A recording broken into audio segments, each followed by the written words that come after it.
तो कैसे हैं आप लोग। अब देखिए हम इस क्वेश्चन की बात करते हैं। ये हमारा नेक्स्ट क्वेश्चन है, कह रहा है इन अ राइट ट्रायंगल एबीसी। तो कह रहा है एक राइट आपका ट्रायंगल है, तो क्या करेंगे हम इस साइड हम ट्रायंगल ड्रॉ कर लेंगे।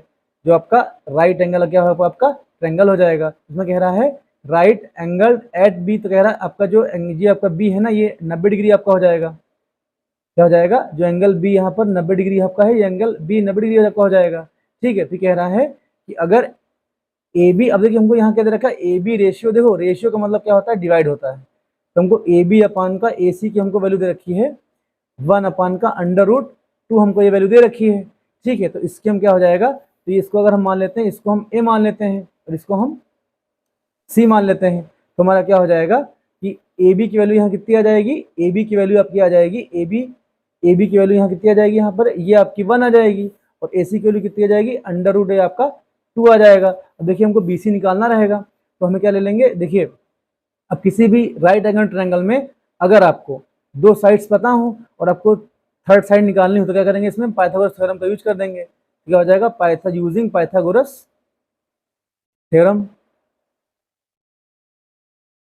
ठीक, अब थ्योरम यूज करेंगे तो यहाँ से ए बी की वैल्यू अगर हम लिखना चाहें तो कितनी आ जाएगी, 1 सेंटीमीटर आ जाएगी।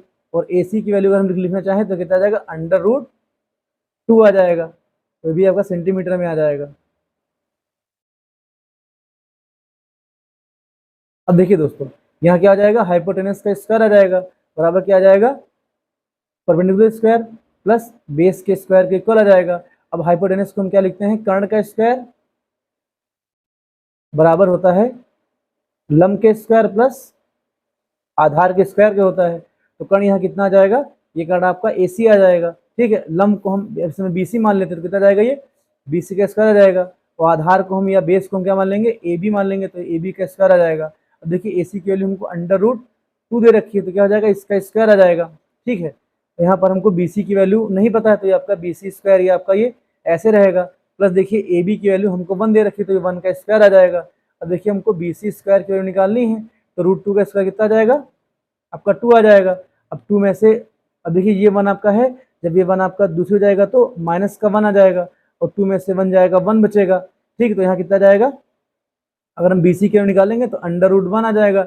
यह बी सी की वैल्यू कितनी जाएगी, बी सी की वैल्यू यहाँ कितनी निकलेगी, यहाँ पर आपकी 1 सेंटीमीटर निकलेगी। तो हमको बी सी भी यहाँ मालूम हो जाएगा, हमको बी सी मालूम हो कितना जाएगा, 1 सेंटीमीटर, ये हमको बी सी की वैल्यू मालूम हो जाएगी। अब देखिए हमसे कह रहा है अगर हम tan ए निकालें तो tan ए की वैल्यू क्या होती है। देखिए tan ए मतलब इस वाले ट्रायंगल में हमने ये वाला एंगल लिया है, इसके सामने साइड क्या हो जाएगी, P हो जाएगी। P मतलब क्या हो जाएगा, परपेंडिकुलर आ जाएगा। और ये कितना जाएगा, ये आपका बेस आ जाएगा, इसे हम आधार बोलते हैं, ये लंब हो जाएगा, ये आपका कर्ण ही रहेगा ऐसे करके। ठीक, ये कर्ण हो जाएगा।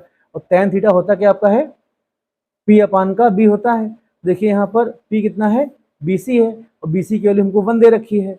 और बेस कितना है, बेस हमको दे रखी, बेस हमारा कितना हो जाएगा, बेस हमारा AB हो जाएगा, AB की वैल्यू भी 1 हो जाएगी। तो हमको tan A की वैल्यू कितनी मिल जाएगी, अगर हम tan A की निकालते वैल्यू है, tan A की वैल्यू 1/1 मतलब 1 हो जाएगी।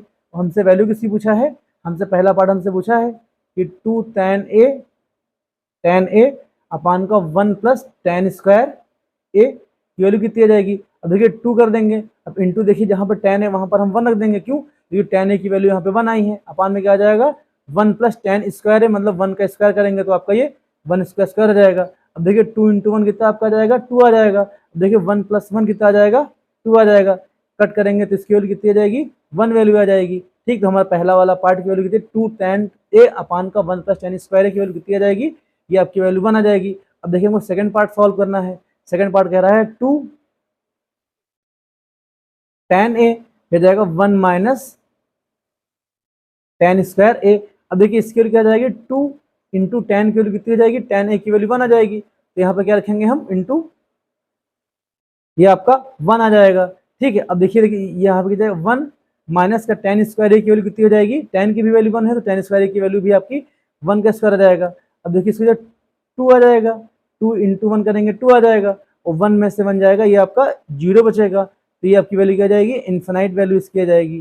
क्यों, क्योंकि देखिए कभी भी क्या होता है, 0 1 अपान का 0 इसकी वैल्यू क्या आती है, इसकी वैल्यू इन्फिनाइट आपकी आ जाएगी। और अगर आपका 0 अपान का 1 लिखा है, इसकी वैल्यू कितनी आ जाएगी आपकी, इसकी वैल्यू हमेशा क्या होती है, 0 ही आती है। ठीक, उम्मीद करते हैं क्वेश्चन समझ में आया होगा। धन्यवाद दोस्तों।